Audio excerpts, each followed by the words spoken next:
Assalamualaikum dan juga selamat pagi. Anda bersama saya Hafiz Rosli bersama rakan penyampai saya Gigi Ahmad dalam Awani Pagi hari ini 9 Disember hari Rabu.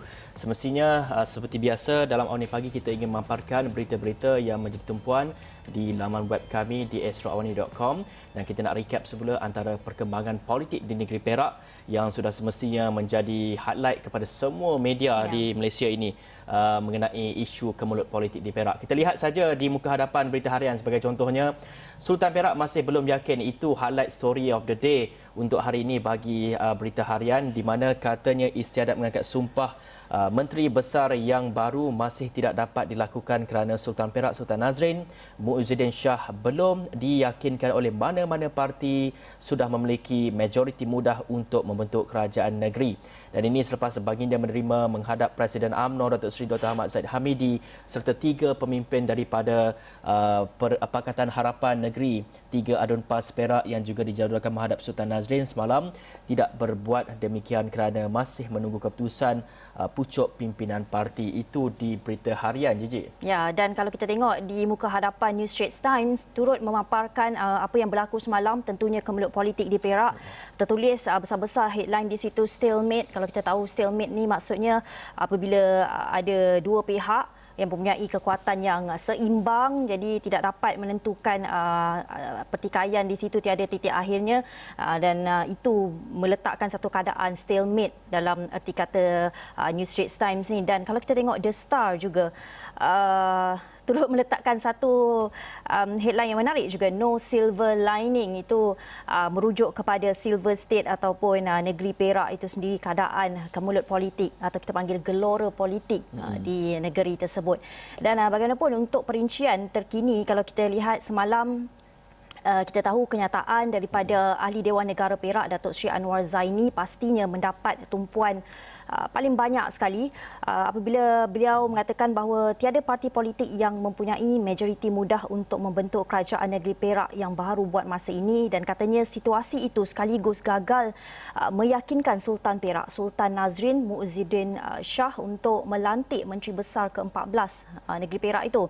Dan katanya oleh kerana Duli Yang Maha Mulia masih belum diyakinkan, mana-mana pihak sudah ada majoriti mudah, dan sehingga Duli Yang Maha Mulia diyakinkan adanya majoriti mudah, barulah istiadat angkat sumpah boleh dilaksanakan. Oleh kerana itu Sultan Perak belum dapat diyakinkan oleh mana-mana pihak. Itu antara kenyataan terkini yang dikatakan ataupun disuarakan oleh Datuk Seri Anwar Zaini, yang membawa maksud bahawa ketika ini kalau kita tengok jumlah kerusi itu sendiri, kita tahu UMNO ada 25 kerusi, dan sebenarnya UMNO ada 26, satu tu tambah daripada Bersatu, iaitu sokongan daripada Adun Titi Serong Hasnul Zulkarnain Abdul Munaim yang bersetuju dengan usul percaya itu.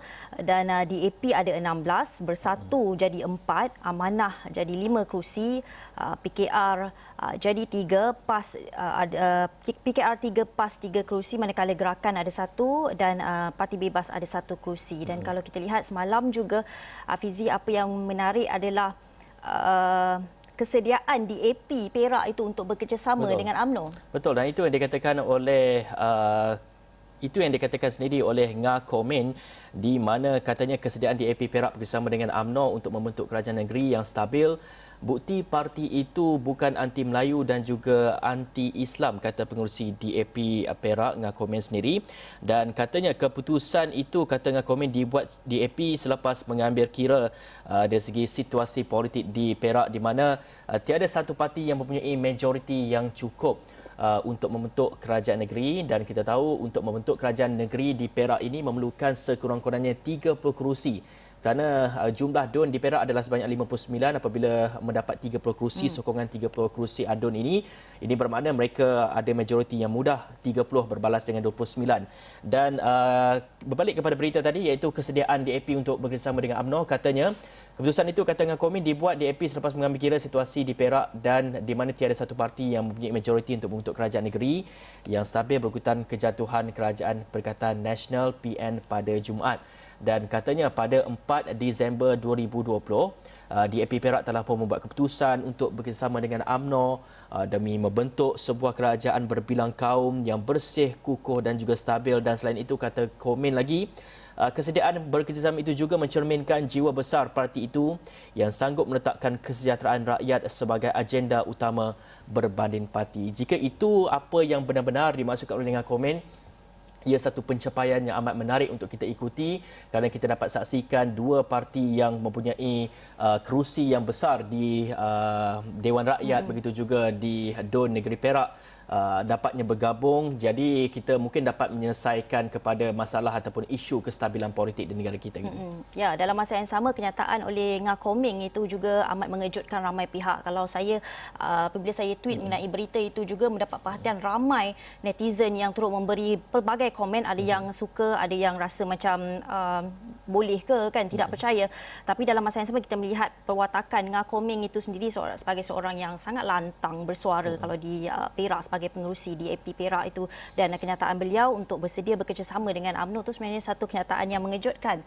Tapi kita nak bawakan semalam juga berlaku pertemuan ataupun pertemuan menghadap Sultan Nazrin Muizzuddin Shah oleh Datuk Seri Ahmad Zahid Hamidi yang katanya beliau yakin sokongan yang diperolehi oleh UMNO lebih daripada mencukupi. Itulah yang kita telah persembahkan, katanya. Saya amat yakin majoriti itu cukup. Dan Ahmad Zahid telah dipanggil menghadap Sultan Perak dan tiba di Istana Kinta semalam sekitar jam 9.50 pagi, disusuli oleh pengerusi Perhubungan UMNO Perak, Datuk Saarani Muhammad, selang beberapa minit kemudian. Dan kita tahu Datuk Saarani telah dicalonkan sebagai Menteri Besar UMNO dan masih lagi dalam pertimbangan Sultan Nazrin. Dan kalau kita lihat juga antara perkara yang menjadi tumpuan semalam adalah apabila PAS menyatakan bahawa membatalkan untuk menghadap Sultan Perak. Tetapi kenyataan itu telah diubah semula apabila PAS telah mengarahkan adunnya untuk menghadap Sultan. PAS telah membuat perubahan dengan mengarahkan semua adun parti itu yang berada di Perak supaya hadir menghadap Sultan Perak, Sultan Nazrin Shah. Dan Setiausaha Agungnya Datuk Taqiyuddin Hassan dalam kenyataan ringkas pada malam Selasa berkata mereka semua perlu hadir setelah menerima titah menghadap Duli Yang Maha Mulia Tuanku Sultan Perak. PAS sebagai sebuah parti yang sentiasa menghormati dan menjunjung kedaulatan institusi beraja, sentiasa memastikan selayaknya sebarang urusan yang berkaitan dengannya perlu ditekuni dengan penuh teliti dan beradab. Saya kira PAS ingat semalam dia memang mengekalkan keputusan untuk membatalkan menghadap sebagai tanda protes, tapi nampaknya dengan kenyataan Taqiyuddin tu kita tahu jangkaan hari ini salah seorang ataupun wakil dari PAS akan menghadap Sultan Nazrin. Dan itu kenyataan daripada UMNO, PAS, dan juga kali ini kita melihat kepada kenyataan dikeluarkan oleh Bersatu pula, di mana Parti Perhubungan Bersatu Malaysia, Bersatu Perak sehingga kini itu bermaksud sehingga pukul 6 petang semalam masih belum memohon untuk menghadap Sultan Perak Sultan Nazrin Muizzuddin Shah berhubung isu pelantikan Menteri Besar di negeri itu. Dan pengerusi Badan Pimpinan Bersatu Perak Datuk Seri Ahmad Faizal Azumu berkata pucuk pimpinan parti di negeri itu juga tidak menerima titah untuk menghadap Sultan Perak secara rasmi. Dan beliau yang juga bekas Menteri Besar Perak berkata demikian dalam kenyataan yang diedarkan kepada media, dan katanya Ahmad Faizal ini kita tahu telah pun meletakkan jawatan sebagai Menteri Besar Perak ke-13 selepas gagal melepasi usul undi percaya terhadap kepimpinan dalam sidang Dewan Undangan Negeri DUN negeri berkenaan pada 4 Disember lalu. Dan semalam juga kita dapat saksikan Datuk Seri Ahmad Faizal Azumu berada di Parlimen untuk menghadiri sidang Dewan Rakyat. Dan saya kira pada hari ini juga ada perkembangan-perkembangan menarik. Kita melihat mungkin ada penghadap ataupun sesi menghadap oleh ahli-ahli politik dan juga oleh ketua-ketua politik serta ataupun wakil-wakil daripada parti politik ini untuk ada kesepakatan dan juga untuk mengusulkan mungkin ada majoriti dan sebagainya bagi membentukkan kerajaan negeri Perak itu sendiri. Gigi. Ya, okey. Kalau kita lihat juga sekarang ni kita tahu sidang DUN negeri Perak tu terhenti seketika kerana adanya usul percaya ini. Dan dalam masa yang sama kita telah dapatkan Speaker Perak itu sendiri yang di-Pertua DUN Datuk Muhammad Zahir Abdul Khalid untuk memberi respon bagaimana dengan sidang DUN Perak ini, kerana kita tahu Belanjawan Negeri Perak masih lagi belum dibentangkan usul percaya didahulukan. Dan ini antara kenyataannya, dia kata bahawa DUN Perak yang akan dijadual bersambung semula hari ini tetap perlu bersidang lantaran ketetapan telah dibuat sebelum ini. Dan katanya lagi sidang DUN akan bermula jam 2.30 petang hari ini dan hanya akan meluluskan usul supaya mesyuarat itu ditangguhkan ke satu tarikh lain. Ia berikutan tiada Menteri Besar dan sekurang-kurangnya 4 ahli Majlis Mesyuarat Kerajaan Negeri Exco dilantik sehingga hari ini. Dan kita tahu tanpa Menteri Besar, tanpa Ketua Kerajaan Negeri, sesuatu sidang DUN itu tidak dapat dijalankan. Dan dalam masa yang sama kita melihat mengenai negeri Perak ini. Seperti yang saya katakan tadi, Perak ketika ini UMNO mempunyai 25 kerusi tambah satu daripada Bersatu yang menyokong usul percaya UMNO itu. Dan juga DAP sendiri ada 16 kerusi. Dan kalau kita lihat UMNO dengan DAP ini membawa kekuatan yang sangat besar untuk membentuk kerajaan ketika ini di negeri Perak. Tetapi kita tahu UMNO campur DAP ni macam umpama minyak dan juga air kan. Rata-rata ni kalau kita ikut dari segi federal pun. Tapi kalau kita lihat apa yang dikatakan oleh Profesor Madya Dr. Syam Rahayu Abdul Aziz, tiada masalah untuk melakukan kerjasama politik antara UMNO dan DAP jika kedua-duanya bersedia untuk bersetuju terhadap perjuangan masing-masing seperti yang tertakluk dalam perlembagaan parti ini. Dan kata daripada pakar perlembagaan, Profesor Madya Dr. Syam Rahayu Abdul Aziz berpandangan mana-mana kerjasama politik harus mempunyai hala tuju yang sama. Dan katanya walau bagaimanapun sekiranya kesediaan untuk bersetuju kepada perkara-perkara yang menjadi perjuangan kepada kedua-dua parti sebagaimana yang dinyatakan dalam perlembagaan masing-masing, dan beliau memikirkan itu tidak ada masalah, cuma apa yang beliau nampak adalah jurang itu agak besar antara UMNO dan juga DAP sekiranya kita melihat kepada dasar dan juga asas perjuangan mereka masing-masing. Dan katanya juga sebabnya beliau percaya dalam parti politik itu mereka sama ada parti politik mana-mana sekalipun mereka hendaklah juga tertakluk kepada asas perjuangan ataupun asas kepada prinsip-prinsip yang mereka bawa melalui parti-parti masing-masing. Dan itu dikatakan oleh Profesor Madya Dr. Syam Rahayu Abdul Aziz yang berpandangan sekiranya UMNO dan DAP ingin bergabung, maknanya ia tiada masalah untuk kerjasama itu dijalankan kerana setiap parti mempunyai perjuangan masing-masing. Tapi kalau kita lihat kepada isu politik ini, UMNO dan juga DAP ini boleh saya katakan seteru yang daripada awal lagi.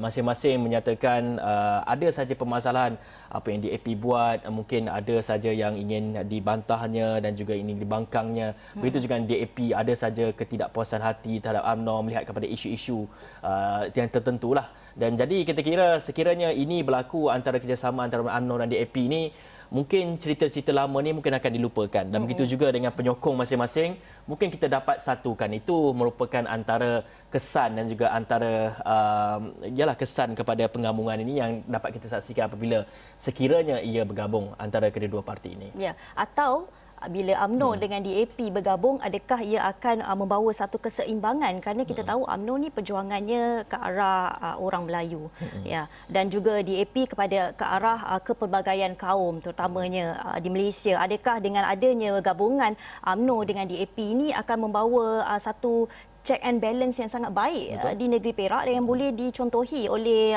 negeri-negeri lain dan juga persekutuan itu sendiri, kerana kita pun dah tahun 2020 ini rasanya pemusuhan yang lama tu rasanya tidak masuk akal lagi, dan kita perlu balik kepada apa yang diperlukan rakyat ketika ini. Kita perlukan perpaduan kaum, kita perlukan kesatu paduan, maksudnya perbalahan antara kaum itu perlu dikurangkan ketika ini. Tetapi salah seorang wakil daripada UMNO tidak rasa bahawa UMNO dengan DAP ini boleh bergabung, kerana ini kata ahli Parlimen Rembau Khairi Jamaluddin yang menegaskan bahawa UMNO hanya akan menubuhkan kerajaan di negeri Perak bersama rakan-rakan dalam Perikatan Nasional, dan beliau mengharapkan agar rundingan Bersatu PAS bersama UMNO disegerakan secepat mungkin bagi memastikan kelancaran pentadbiran di negeri itu. Kita dengarkan sedikit. Pendirian Parti UMNO seperti mana yang telah diumumkan oleh Majlis Tinggi semalam adalah kita hanya ingin menubuhkan kerajaan di negeri Perak bersama dengan rakan-rakan kita dalam Perikatan Nasional, iaitu Parti Bersatu dan juga Parti PAS. Dan saya harap bahawa rakan-rakan kita dalam Parti Bersatu dan Parti PAS akan berunding dengan Parti UMNO secepat mungkin dan kita ketepikan apa saja masalah-masalah yang telah pun berlaku untuk memastikan bahawa keputusan UMNO itu sendiri, iaitu untuk menolak kerjasama dengan parti-parti lain dan kekal bersama dengan rakan-rakan kita di dalam Perikatan Nasional, dapat dijadikan realiti dan dapat kita persembahkan kepada Duli Yang Maha Mulia Sultan Perak satu penyelesaian yang terbaik daripada UMNO dan juga rakan-rakan kita dalam Perikatan Nasional. Ya, itu apa yang dikatakan oleh Kari Jamaluddin adalah pendirian UMNO, tetapi pada dasarnya kalau kita lihat rakyat Perak pun di bawah sana sudah lama berasimilasi kedua-dua kaum ni, Melayu dan juga Cina, kan? Betul tak Hafizi sebagai seorang orang Perak? Betul, dan saya kira kalau kita melihatkan kepada penggabungan ini, satu penggabungan yang menarik, dan kita tahu UMNO ada 25 sokongan tambah 25 plus 1 dan juga pembangkang katanya ada 24 kerusi, dan kata DAP sebelum ini juga kepada kenyataan daripada Ngan Komen, beliau tidak akan bergerak bersendirian, iaitu beliau itu mewakili DAP tidak akan bersedia untuk menyokong bersama UMNO, mengadakan kerjasama dengan UMNO, tapi beliau juga akan bersama dengan Amanah dan juga PKR untuk bersama. Jadi apabila 25 tambah 1 dah 26, campur dengan 24 dah 50 kerusi. Jadi semestinya mempunyai satu pakatan yang begitu kukuh di Perak untuk membentuk kerajaan negeri Perak, dan itu kita melihat kepada situasi penggabungan antara kedua parti ini. Dan juga sebelum ini juga banyak juga kita dapatkan respon daripada parti-parti PN, katanya masih lagi perlu diperkukuhkan dan juga perlu dibentuk untuk membentuk kerajaan negeri ini dan sebagainya. Jadi ramai antara pemimpin-pemimpin daripada PN ini masih bertegas untuk mengekalkan status quo yang sedia ada dengan tidak menggabung kepada DAP dan sebagainya, dan kita akan bawakan perkembangan selanjutnya dalam Bulletin-Bulletin Awal ini dan juga di extrawani.com. Ya, kita perlu berhenti berehat seketika. Kembali selepas ini kita akan bawakan perkembangan terkini COVID-19 dalam negara.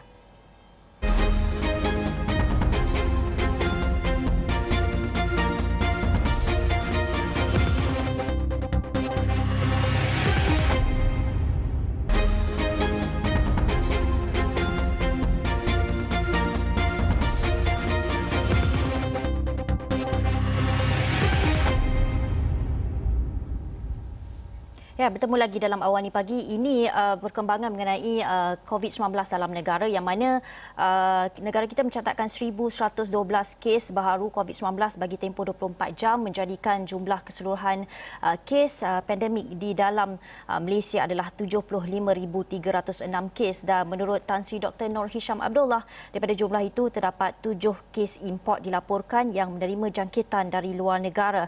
Dan katanya kes aktif dengan kebolehjangkitan COVID-19 kini adalah 10,862 kes. Sementara itu, katanya negeri Selangor mencatatkan pertambahan kes tertinggi dengan sebanyak 417 kes, diikuti Sabah yang menurun dah sekarang kesnya 271 dan Johor pula 108 kes. Dan beliau turut memaklumkan dalam tempoh 24 jam juga terdapat pertambahan 4 kematian baharu akibat COVID-19, dan ini sekaligus menjadikan jumlah keseluruhan kes kematian dalam negara kita adalah 388.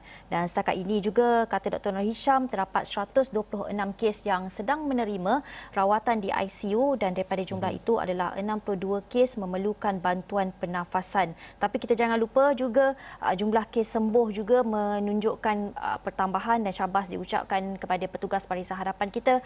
Kes sembuh kita mencapai 1,750 kes semalam. Dan itu melihat kepada jumlah statistik kes COVID-19 di negara kita. Dan begitu juga ini satu lagi perkembangan yang kita bawakan, di mana KKM telah pun mengenal pasti terdapat 2 lagi kluster baru, iaitu adalah kluster Serulin dan juga kluster Tapak Bina Darul. Dan bagi kluster Serulin ini, kluster ini melibatkan di daerah Kelang dan juga Hulu Selangor, begitu juga dengan Petaling di Selangor. Dan satu lagi kluster adalah kluster Tapak Bina Darul, di mana kluster ini dikesan di beberapa daerah seperti Titiwangsa, Ceras, Lembah Pantai, Petaling, Sepang, Kuala Langat dan juga Kelang, begitu juga dengan Seremban di Negeri Sembilan. Dan boleh saya katakan kedua-dua kluster ini berada dalam sekitar di Lembah Kelang, dan ia kebanyakannya berpunca daripada di tapak kerja ataupun di tempat kerja.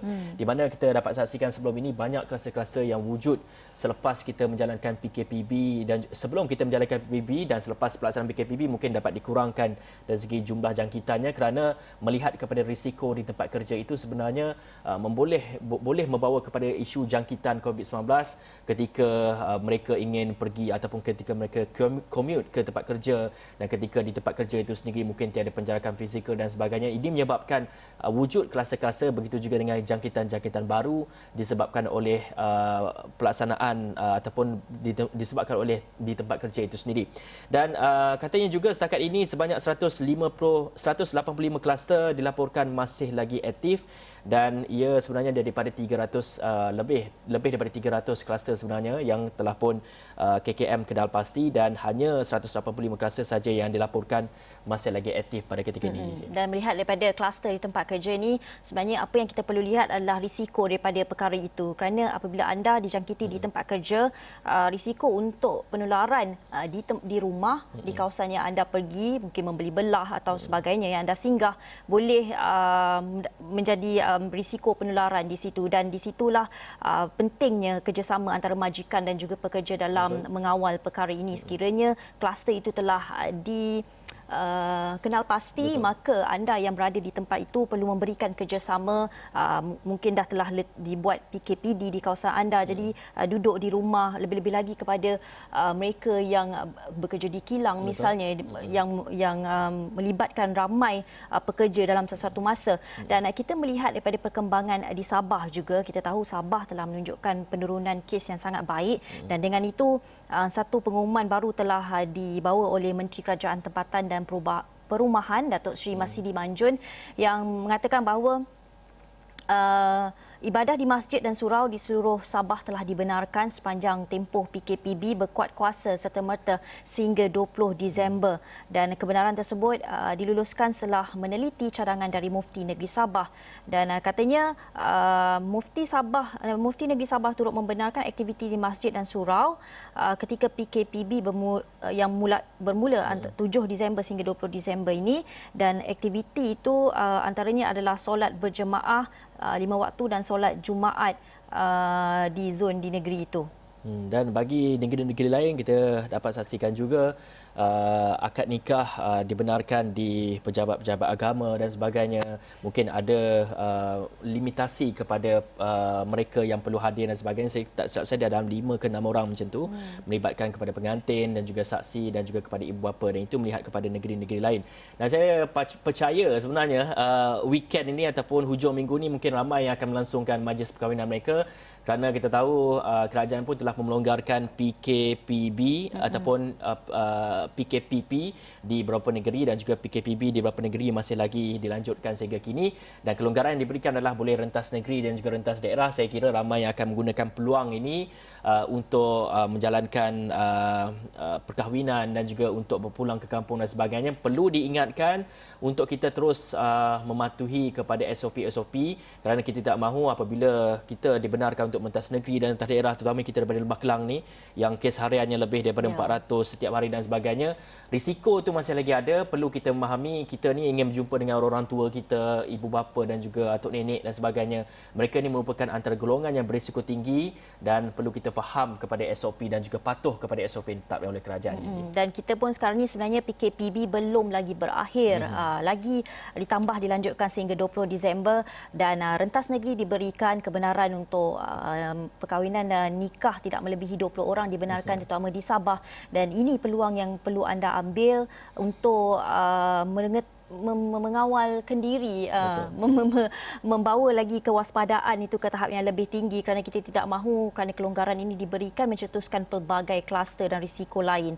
Dan dalam masa yang sama kita nak bawakan satu berita, rasanya ini berita yang mungkin mengecewakan kepada mereka yang vape kan kerana duty excise bagi peranti rokok elektronik, peranti rokok bukan elektronik dan cecair atau gel rokok elektronik termasuk tanpa nikotin akan dikenakan semasa perimportan dan pelepasan daripada pengilang tempatan yang berkuat kuasa mulai 1 Januari depan yang mana Kata Ketua Pengarah Kastam, peranti rokok elektronik dan peranti rokok bukan elektronik akan dikenakan duty excise pada kadar ad valorem 10%, manakala cecairnya yang tidak bernikotin pada kadar 40 sen bagi setiap milimeter. Nanti naik hargalah.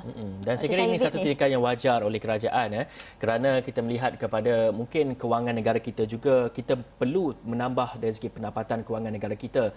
Kerana sebelum ini banyak yang telah kerajaan inisiatif bantuan dan sebagainya seperti prihatin, penjana dan sebagainya. Banyak duit telah pun dikeluarkan untuk membantu rakyat ketika kita dalam kesusahan, ketidaktentuan ekonomi ketika ini. Jadi kita memerlukan sumber pendapatan yang baru. Ini yang telah dinyatakan oleh Ketua Pengarah Kesihatan. Mungkin duty excise rokok elektronik cair vape mulai 1 Januari ini merupakan satu tindakan yang tepat sekali untuk kita menambah pendapatan negara kita supaya kita dapat menolong lagi lebih ramai orang-orang yang susah dan sebagainya. Dan Gigi, itu perkembangan mengenai vape Gigi. Dan seterusnya mengenai air di Selangor, apa cerita yang Gigi? Okey, semalam telah diumumkan ada pencemaran air di Sungai Selangor itu, tapi ini perkembangan terbarunya. Bekalan air bagi kira-kira 50% kawasan di 7 wilayah Kuala Lumpur, Petaling, Kelang Shah Alam, Gombak, Kuala Selangor, Hulu Selangor dan Kuala Langat yang terjejas sebelum ini sudah kembali pulih pada petang tadi. Dan petang semalam, Pengurusan Air Selangor dalam satu kenyataan berkata sehingga jam 6 petang semalam, bekalan air di 430 kawasan sudah kembali stabil, dan kenyataan itu menyebut usaha menstabilkan sistem bekalan air di baki 431 kawasan lagi yang masih terjejas sedang dipergiatkan. Dan kita tahu adanya berlaku pencemaran air, dan Air Selangor dalam satu kenyataan media sebelum ini ada memberitahu bahawa bekalan air di 1,274 kawasan di Selangor telah terjejas apabila LRA 1, 2 dan 3 serta LRA Rantau Panjang dihenti tugas awal pagi semalam sekitar 3 pagi yang kita dapat tweet daripada Air Selangor tu. Awal betul. Betul. Dan ini perkembangan pada pukul sehingga 10 malam tadi, 53% kawasan telah pun berjaya ataupun dalam keadaan stabil, dan Air Selangor juga sedang berusaha untuk menstabilkan agihan bekalan di 403 kawasan yang masih lagi terjejas berikutan dengan keadaan itu, di mana Kuala Selangor 94% telah pun pulih. Dan 67% di Petaling, 42% di Gombak, 78% di Kuala Lumpur. Namun di Hulu Selangor dan juga Kuala Langat keadaannya masih lagi 0%, bermakna masih lagi belum ada kawasan yang pulih dari segi untuk mendapat bekalan air dan sebagainya. Itu melihat kepada perkembangan Air Selangor yang kita kira setiap bulan ada saja isu gangguan bekalan air, ada yang berpunca daripada pencemaran dan sebagainya, terpaksa menutup operasi LRA dan sebagainya. Itu melihat kepada isu di Air Selangor. Banyak juga kita kupaskan sebelum ni, Gigi. Ya, betul. Mungkin ada penggunaan teknologi yang baru untuk kita memastikan kelestarian bekalan air di negeri Selangor ini. Ya, semalam juga salah seorang wartawan Extra Awani turun padang untuk melihat apakah sebab sebenarnya. Faris Azman telah turun padang melihatnya, dan katanya kolam ternakan ikan keli dipercayai punca pencemaran air Sungai Selangor, dan itu sebenarnya perlu diselesaikan kerana ternakan ikan keli ni bukan berada di sungai ataupun dia buat di darat, dan itu sebenarnya ada masalah di situ. Tetapi sisa air itu dipercayai discharge ke dalam sungai menyebabkan bau bangkai ikan. Kita akan bawa perkembangannya dari masa ke semasa, dan pastinya itu saja yang dapat kami kongsikan dalam Awani Pagi pada hari ini. Saya Cici Ahmad. Saya Hafiz Rosli. Assalamualaikum warahmatullahi wabarakatuh.